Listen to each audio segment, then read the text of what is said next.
Hello बच्चों, क्या आप भी अपने बोर्ड एग्जाम में 100 आउट ऑफ 100 लाना चाहते हैं? तो उसके लिए करना है आपको सैंपल पेपर के सॉल्यूशंस। सबसे इंपॉर्टेंट है, अगर इनको आप करेंगे तो आपको आइडिया आएगा कि आपके एग्जाम में कैसे क्वेश्चंस आते हैं और इनको किस तरह से अटेम्प्ट करना है। तो मैं विनय कुमार आज लेके आया हूं आपके लिए सैंपल पेपर नंबर 1 का सेक्शन सी। तो देखते हैं इसके अंदर कैसे क्वेश्चन है। ये हमारे पास 3 मार्क का क्वेश्चन है, इनको सोल्व करते हैं। कह रहा है एलसीएम और एचसीएफ निकालो किससे? प्राइम फैक्टराइजेशन मेथड से। तो भाई प्राइम फैक्टराइजेशन मेथड कहता क्या है? पहले इनको हम प्राइम फैक्टर में कन्वर्ट करेंगे इन नंबर्स को। 2 एकम 2, 2 तिया 6 और 13 एकम 13। इसी प्रकार से 65 को 2 से नहीं जाएगा, 3 से भी नहीं जाएगा, तो किस पे जाएगा भाई? ये जाएगा 5 पे। 5 बन जा 5, 5 थर्ड जा 15 और 13 बन जा 13। 117 ये होता है हमारे पास, देखो भाई कितने पे? 9 पे जाता। 3 तिया 9, 3 27, 3 एकम 3, 3 तिया 9 और 13 एकम 13। तो इनके आप प्राइम फैक्टर फॉर्म में लिखते हैं हम इनको। 26 का क्या हो गया भाई? 2 इंटू 13। 65 का क्या हो गया? 5 इंटू 13। और 117 का क्या हो गया? 3 इंटू 3 इंटू 13। अब हमें निकालने हैं एचसीएफ एंड एलसीएम। तो भाई एचसीएफ क्या होता है? हाईएस्ट कॉमन फैक्टर क्या होता है? जो सबसे कॉमन फैक्टर हो इनके अंदर। देखो 1 तो है इनके अंदर। हाईएस्ट कॉमन का मतलब है जो सबसे बड़ा हो और कॉमन भी हो। तो वो नंबर कौन सा है इसके अंदर? भाई वो नंबर है हमारे पास यहाँ पे, देखो 13। कौन सा नंबर है भाई? 13। तो एलसीएफ क्या आ गया इसका? 13। एलसीएम क्या होता है? एलसीएम होता है lowest common multiple. Lowest common multiple मतलब इन सभी को मल्टीप्लाई कर दो भाई। मल्टीप्लाई करेंगे 2 into 5 into 3 into 3 into 13 common है तो इसे एक बार ही मल्टीप्लाई करना है, ऐसा नहीं कि बार बार कर देना है। अब देखो 2 5 10, 3 तिया 9 और 13 नहीं में 117 और 10 की 0 यहाँ पे। तो ये आ गया हमारे पास इसका लोवेस्ट कॉमन मल्टीपल। हमने यूज किया प्राइम फैक्टराइजेशन मेथड। ठीक है भाई, चलते हैं अगले सवाल की ओर। अगर आप यहां तक आ गए हैं तो वीडियो को लाइक कर दो, चैनल को सब्सक्राइब कर लो, कमेंट जरूर करके जाना। अब देखो क्वेश्चन नंबर 27 क्या कह रहा है? Find the value of p for which one root of the quadratic equation is 6 times the other. मतलब जो रूट है इनके, उनके बीच का रेशियो दे रखा है। हम क्या कर लेते हैं यहाँ पे? लेट कर लेते हैं, let alpha and 6 alpha be the, let me alpha and 6 alpha be the roots of this quadratic equation, be the roots of the quadratic equation। भाई अल्फा और 6 अल्फा क्यों मानना हमने? क्वेश्चन में कहा है कि जो एक रूट है वो क्या है? दूसरे के 6 टाइम अदर। 2 रूट होते हैं किसी भी क्वाड्रेटिक इक्वेशन के, तो एक रूट अगर अल्फा है तो दूसरा रूट क्या होगा? 6 अल्फा होगा। अब देखो इस क्वेश्चन को देखते हुए क्या कर सकते हैं? यहाँ पे सम ऑफ रूट्स और प्रोडक्ट ऑफ रूट निकाल सकते हैं। तो क्या होते हैं sum of roots? Sum of roots होते हैं दोनों रूट को ऐड करो, इज इक्वल टू माइनस में b by a। Minus b की वैल्यू कितना भाई? यहाँ पे माइनस में 14, a की वैल्यू कितना है? p। प्रोडक्ट ऑफ रूट कितना हो जाएगा? Alpha into 6 alpha is equal to c by a, that is 8 by p। ये होता है हमारे पास यहाँ पे। अब देखो ये यहां से क्या बन जाएगा? ये हो गया हमारे पास 7 alpha is equal to 14 by में p। अल्फा की वैल्यू कितनी आ गई यहां से भाई? अल्फा की वैल्यू आ गई 2 बाय में p। ये आ गया यहां पे। ठीक है, अब देखो यहां पे इस अल्फा को यहां पे पुट कर दो। ये क्या बन गया? 6 alpha square is equal to 8 by p. Alpha की वैल्यू 2 बाय पी रख दो यहां पे। 2 बाय पी रखेंगे क्या हो जाएगा? 4 by p square is equal to 8 by p. थोड़ा सिंपलीफाई, 4 दूनी 8, 2 तिया 6, 3 p is equal to p square. तो पी स्क्वायर माइनस में 3p इज इक्वल टू 0। ये जब भी क्वाड्रेटिक इक्वेशन बने ना ऐसे किया करो यहाँ पे। अब क्या हो जाएगा? p या तो आइदर इज 0 या फिर p minus 3 is equal to 0। तो ये तो हमारे पास पॉसिबल होगा नहीं। क्यों? अगर p को हम 0 रख देंगे तो क्या हो जाएगी? हमारी क्वाड्रेटिक इक्वेशन ही खत्म हो जाएगी। ठीक है, अगर ये यहां से हमारे पास p की वैल्यू कितनी आ गई? 3 आ गई। तो ये काम करना था हमें यहाँ पे। p की वैल्यू कितनी आ गई भाई? 3 आ गई। चलिए अगले क्वेश्चन की ओर। समझ आ रहा है आपको अच्छे से किस तरह से हम यहाँ पे क्वाड्रेटिक सब कुछ मिक्स मिलेगा आपको यहाँ पे? सैंपल कर रहे हैं हम यहाँ पे।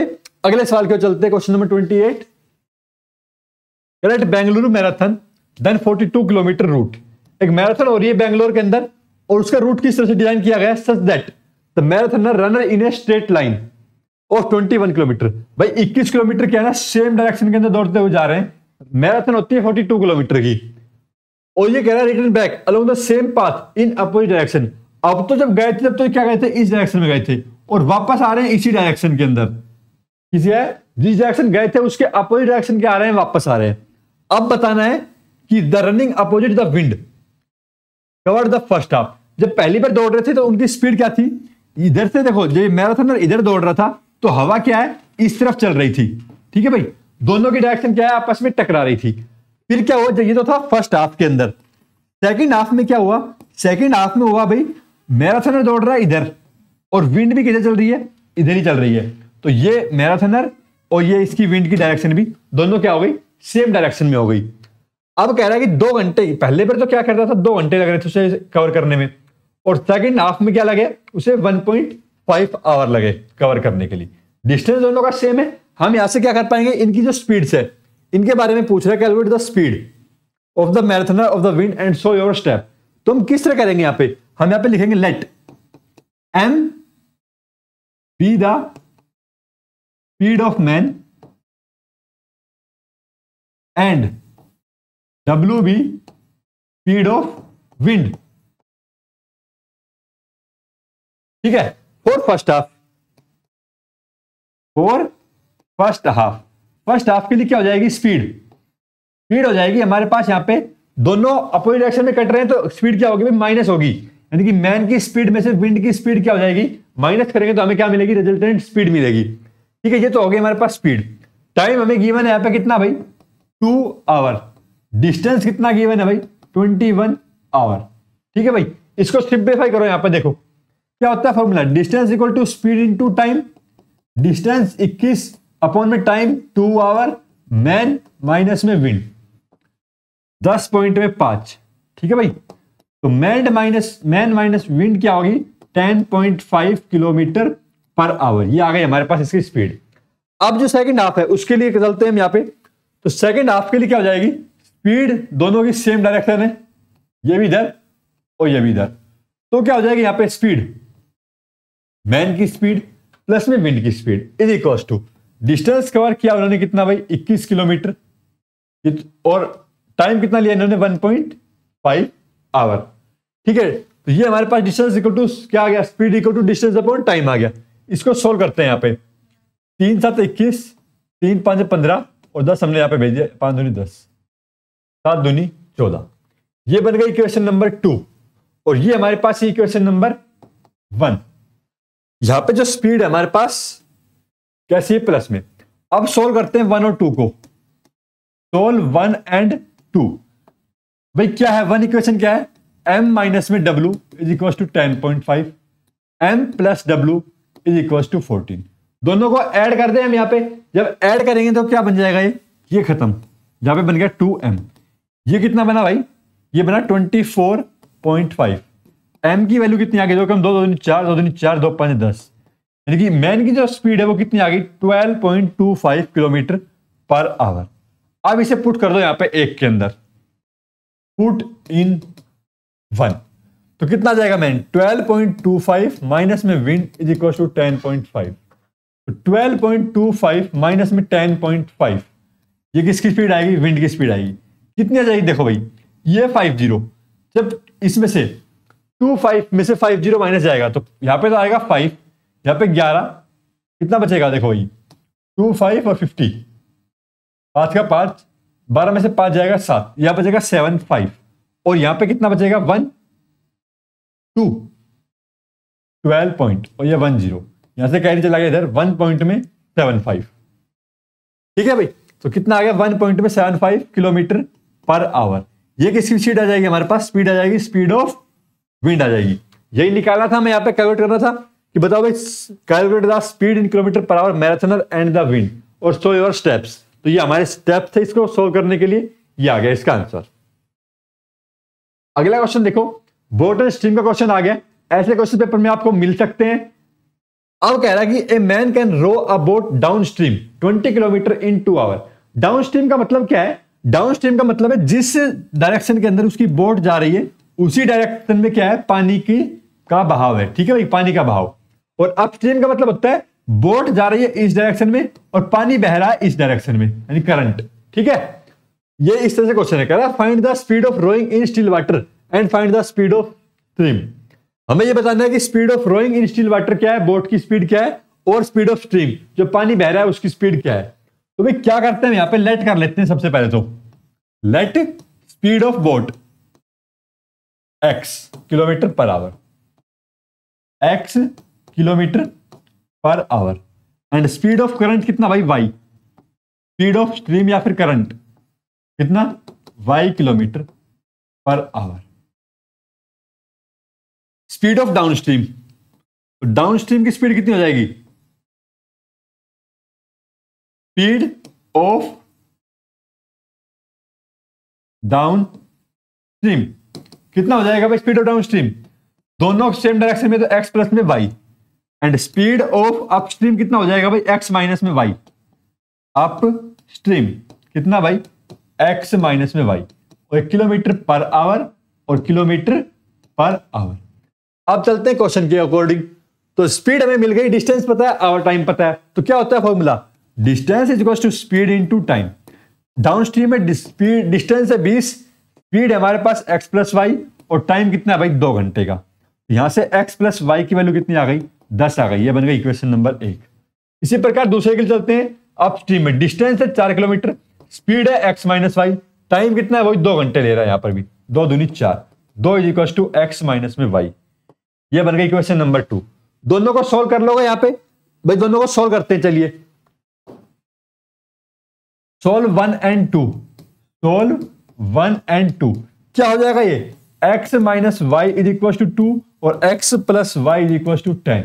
ऐड किया दोनों को, 2x is equal to 12, x की वैल्यू आ गई 6, पुट इन 1, तो y की वैल्यू कितना आ जाएगा, पुट इन 1।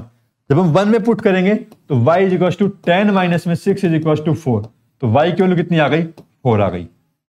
अब क्या क्या पूछा था, speed of still water, still water क्या हो गया x, ये यहां पे हमारे पास हो गया 6 किलोमीटर पर आवर, और y स्पीड ऑफ स्ट्रीम ये कितना हो गया भाई, ये हो गया 4 किलोमीटर।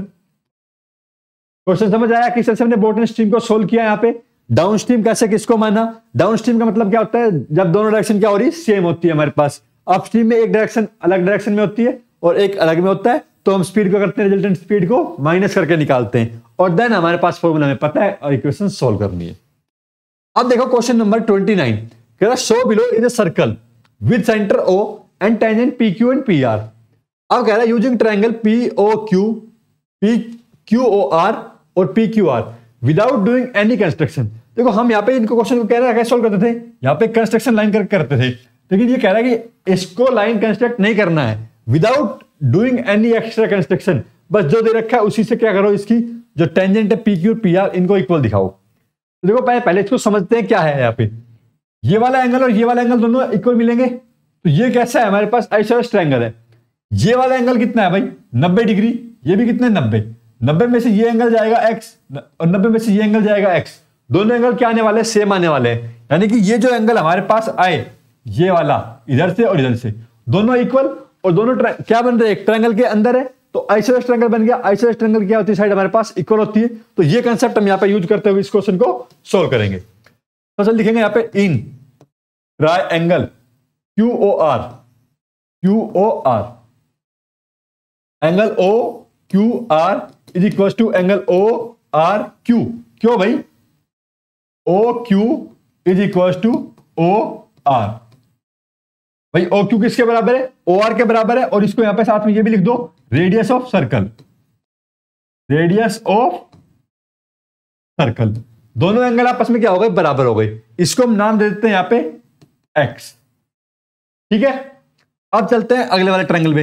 इन ट्रायंगल से पहले यहां पे लिख लो angle OQP is equal to angle ORP is equal to 90 degree. अब लिखो यहां पे ट्रायंगल, इन ट्रायंगल QPR, इसके अंदर देखो angle PQR is equal to 90 minus में x, और angle PRQ is equal to 90 minus में x। जब angle PQR is equal to angle PRQ हो गया हमारे पास यहां पे, तो हम क्या कह पाएंगे कि ट्रायंगल, कौन सा triangle, QPR, QPR is an isosceles triangle. Then क्या बन जाएगा हमारे पास, then PQ is equal to PR, sides of triangle. और ये काम करना था हमें यहां पे। इस तरह से हमने बिना कंस्ट्रक्शन किए इस क्वेश्चन को सोल्व कर लिया है। अगला क्वेश्चन क्या कह रहा है हमारा, क्वेश्चन कह रहा है in the given figure tangent P R and P Q are equal. भैया तो हमारे पास क्या मिलेगी, इक्वल मिलेगी, क्योंकि टेंजेंट है सर्कल की। तो कह रहा सच दैट एंगल आरपीक्यू कितना डिग्री है, 30 डिग्री दे रखा है, क्वेश्चन में गिवन है। कह रहा एक code R S is drawn parallel to this code. भाई अगर इसके पैरेलल हो गई, देखो ये क्या हो गया हमारे पास यहाँ पे, ये अल्टरनेट एंगल बन जाएंगे आपस में। और कह रहा find the measurement of this angle R Q S. इस एंगल के बारे में हमें क्या यहाँ पे बताना है, इसके बारे में यहाँ पे। अब देखो यहाँ पे हम क्या करेंगे ना, ये वाला अगर एंगल 30 डिग्री है, ये दोनों एंगल क्या मिलेंगे, इक्वल मिलने वाले। क्यों भाई, ये हमारे पास दोनों टेंजेंट की लेंथ क्या है, बराबर, तो एंगल क्या मिलेंगे, इक्वल। ये जब इक्वल है यहाँ पे, तो हमारे पास एक थ्योरम और यूज करते हैं यहाँ पे। ये अगर कोई टेंजेंट है सर्कल के ऊपर और वो कोड के साथ में कोई एंगल बना रही है एक्स, तो इसी कोड से अगर हम सेगमेंट के ऊपर कोई एंगल बनाते हैं तो वो भी क्या होता है, इक्वल होता है। तो भाई ये हमारे पास एंगल बन रहा है टेंजेंट से कोड के ऊपर, और कोड क्या बना रही है, सेगमेंट पे एंगल बना रही है, तो ये एंगल भी क्या मिलेगा हमें, इक्वल मिलेगा। अब देखो जो नीला कलर और ग्रीन कलर सेम एंगल बन गए सारे घर, ये भी सेम, ये भी सेम, ये और ये भी सेम। तो ये हमारे पास कैसा बन गया, ट्रायंगल के दोनों एंगल मिल जाएंगे और ओ को क्या हम फाइंड आउट कर पाएंगे। तो चलिए लिखते हैं इसको, कैसे लिखेंगे भाई, P Q equal to P R, कितना भाई, दोनों इक्वल है, क्या है, tangents of circle, tangent of circle है। अब देखो टेंजेंट ऑफ सर्कल होने से क्या होगा, triangle P Q R, angle P plus में एंगल Q प्लस में angle R is equal to 180 degree. Angle Q plus में एंगल R दोनों इक्वल है, से क्या होगा, हमको इन दोनों को सेम नाम दे दिया, इज इक्वल टू 180 माइनस में 30 दैट इज इक्वल टू 150। तो एंगल Q कितना आ गया हमारे पास यहाँ पे, 75 डिग्री आ गया। और यहां से हम क्या कह पाएंगे, angle QRS is equal to 75 degree, alternate angle. क्या भाई, अल्टरनेट एंगल। कैसे अल्टरनेट एंगल हुआ, यहाँ पे कोमा लगा के लिख दो, PQ is parallel to RS।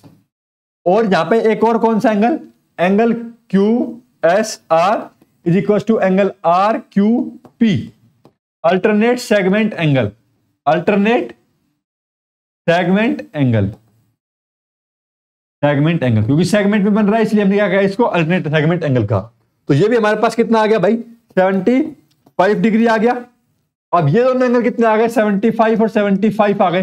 तीनों ट्रायंगल एंगल का सम कितना होता है, 180 होता है। ये कितना आ जाएगा, 30 आ जाएगा हमारे पास। कैसे लिख देंगे इसको, यहाँ पे हम एंगल S प्लस में एंगल R प्लस में angle O, angle R plus में angle O is equal to 180 degree. और एंगल O हमें फाइंड आउट करना है, इट इज 180 माइनस में 150। और एंगल O की वैल्यू कितनी आ गई यहाँ पे हमारे पास, 30 डिग्री आ गई। ये काम करना था हमें यहाँ पे। समझ आ गया होगा आपको इस क्वेश्चन कैसे सोल्व किया हमने, क्या यूज किया यहाँ पे, इसका ये वाला यूज और ये यूज, ये दो प्रॉपर्टी यहाँ पे यूज होते हुए क्वेश्चन सोल्व हुआ है। चलते हैं अगले सवाल की ओर। ट्रिग्नोमेट्री का सवाल आ गया, कह रहा sine theta plus cos theta into tan theta plus cos theta और प्रूव करो इसको। ये क्वेश्चन देखो कई बार सेम पेपर में आया हुआ है। चलिए इसको देखते हैं यहाँ पे कैसे सोल्व करेंगे। Sine theta plus cos theta, भाई इनको रिप्लेस कर दो और फिर क्या करना पड़ेगा हमें, यहाँ पे सेकेंड और कोस में बदल जाएगा लास्ट के अंदर। कोस थीटा प्लस में कोस थीटा अपॉन में साइन थीटा। एलसीएम ले लें यहाँ पे, जब एलसीएम लेंगे तो क्या बनेगा, sine theta into cos theta बनेगा। ये वाली टर्म क्या है, कैंसिल हो जाएगी। साइन थीटा क्या होगा, इससे ऊपर मल्टीप्लाई होगा तो क्या बनेगा, साइन स्क्वायर थीटा। और यहाँ पे क्या बनेगा भाई, कोस स्क्वायर थीटा बनेगा। ठीक है, इधर देखो क्या है ये, साइन थीटा प्लस में कोस थीटा। ये वाली टर्म बन गई 1। ये अगर 1 बन गया तो इसको क्या करते हैं, एलसीएम को दोनों के नीचे अलग अलग लिख देते हैं। Cos theta upon sine theta cos theta. देखो ये टर्म कैंसिल, इधर से ये कैंसिल, ये बचा 1 बाय कोस थीटा, ये बचा 1 बाय साइन थीटा।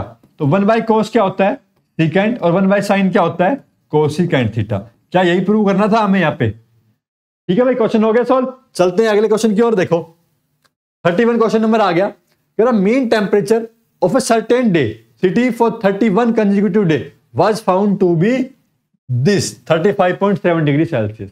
एक महीने तक टेम्परेचर रिकॉर्ड किया गया एक सिटी का, तो 31 डे पे था मीन टेम्परेचर था इतना।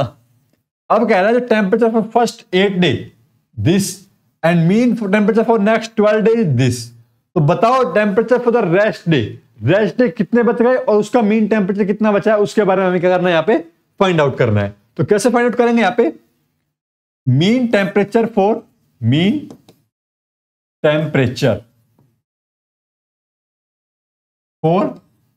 31 डेज कितना हो जाएगा भाई?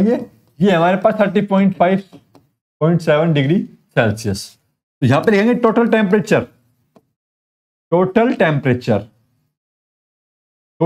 कितना हो जाएगा? 35.7 इंटू 31। इसको मल्टीप्लाई करेंगे और इसका आंसर यहां पे लिखेंगे। मल्टीप्लाई कर लेते हैं पहले, यहां पे इसको यहीं पर ही 0.7 इंटू 31, 1 5 3 3 7 21, 3 5 15 16 17, 3 3 9 और 1 10, 7 5 1 6 7 3 10 1, कितना है भाई? 110 6.7। ये आ गया हमारे पास टोटल टेम्परेचर। और कह रहा है कि 1 डिग्री डेसिमल तक इसको निकालना है, 1 डेसिमल प्लेस तक, और डिग्री सेल्सियस ये लगाना ना भूले। अब चलते हैं फॉर 8 डे के लिए। यहां पे क्या लिखेंगे? Mean temperature for 8 day. Mean temperature for 8 days कितना है भाई? 28.4 डिग्री सेल्सियस। तो टोटल टेम्परेचर कितना हो जाएगा? यहां पर भी मल्टीप्लाई कर देंगे इससे 8 से। Total temperature is equal to 28.4 into 8। तो ये कितना हो गया भाई? 832, 864, 67, 8 16 और 6 22। ये आ गया हमारे पास 8 डे के लिए। अब कितने दिन के लिए लिखेंगे? अब लिखेंगे हम यहां पे for next 12 days. Mean temperature for 12 days. तो भाई 12 दिन के लिए कितना हो जाएगा? ये दे रखा है यहां पे 36.4 डिग्री सेल्सियस। यहां पे लिख दो टोटल टेम्परेचर। टोटल टेम्परेचर कितना हो गया भाई? 12 गुना में 36.4, 12 चौक 48, 12 6 72, 76, 12 36 और 7 43। तो 4368 डिग्री सेल्सियस ये आ गया हमारे पास। अब देखो 8 दिन के लिए टेम्परेचर आ गया, 12 दिन के लिए आ गया, कितना होगा? 20 दिन हो गया। टोटल कितना दे रखा है? 31 दिन का। तो 31 में से जब हम 20 दिन का माइनस कर देंगे तो हमारे पास कितने दिन का बच जाएगा? 11 दिन का बच जाएगा। और पूछा क्या है? मीन टेम्परेचर पूछा है, जो आएगा उसे क्या कर देंगे? 11 से डिवाइड कर देंगे। तो इसे करते हैं, यहां पे आ गए हम, यहां पे temperature for 31 days is equal to temperature for 8 days plus temperature for 12 days plus temperature for remaining days. भाई ये कितना था हमारे पास? 1106.7 is equal to 227.2 plus 436.8, 436.8 plus में टेम्परेचर फॉर रिमेनिंग डेज। इनको ऐड करें और इसमें सबट्रैक्ट करेंगे। यहां पे 1106.7 दोनों को ऐड कर लेते हैं। 227.2, 8 9 10, 7 7 14 4 1 3 3 6 4 5 6 6 6 4 6 6 4, ये माइनस 7 6 में 4 जाए 2, 10 में 6 जाएगा 4, 10 में 6 जाएगा 4, ये बचा हमारे पास 442। ये क्या बचा? रिमेनिंग टेम्परेचर बचा। और रिमेनिंग डेज कितने हैं भाई? रिमेनिंग डे है हमारे पास 31 माइनस 8 माइनस में 12, दैट इज 11।